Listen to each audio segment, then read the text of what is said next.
في مطلع الدولة المصرية القديمة، وتحديدا في عهد الملك زوسر من الأسرة الثالثة، بزغ نجم رجل استثنائي، لم يكن من دماء الملوك ولا من سلالة الآلهة، لكنه صار في مصفهم. اسمه إيمحتب، ومعناه في اللغة المصرية القديمة الآتي في سلام. لم يكن مجرد اسم، بل نبوءة تحققت، لأن هذا الرجل جاء فعلا بالسلام، وجاء بالعلم، وجاء بما لم يأتي به أحد قبله.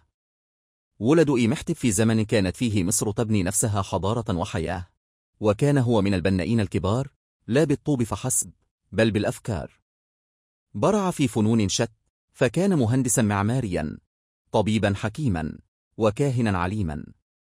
لكنه لم يترك بصمته في كل مجال فقط، بل كان هو أول من رسم ملامح هذه المجالات في التاريخ كله.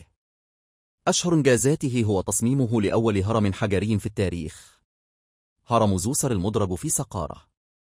لم يكن هذا البناء مجرد مقبرة ملاكية، بل كان ثورة معمارية، نقلة نوعية من المقابر المستطيلة، المصاطب، إلى شكل جديد يحاكي السمو والخلود. ببصيرته الهندسية، جمع بين الدقة والجمال، فأنشأ بناء ظل آلاف السنين شاهدا على عبقريته.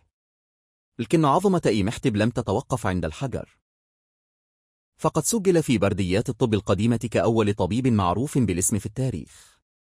وضع أسسا للعلاج، واستخدم الأعشاب والتشخيصات الدقيقة، وكتب وصفات طبية ما زال بعض منطقها حاضرا في الطب الحديث.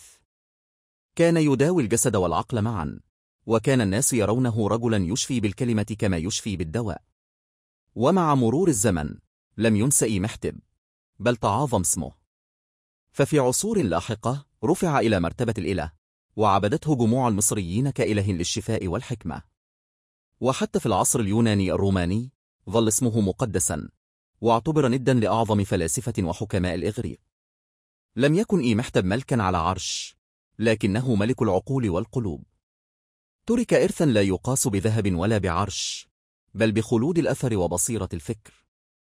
وهكذا يظل إيمحتب الآتي في سلام رمزا خالدا لعظمة الإنسان حين يتسلح بالعلم، ولصوت العقل حين ينصت له الزمان.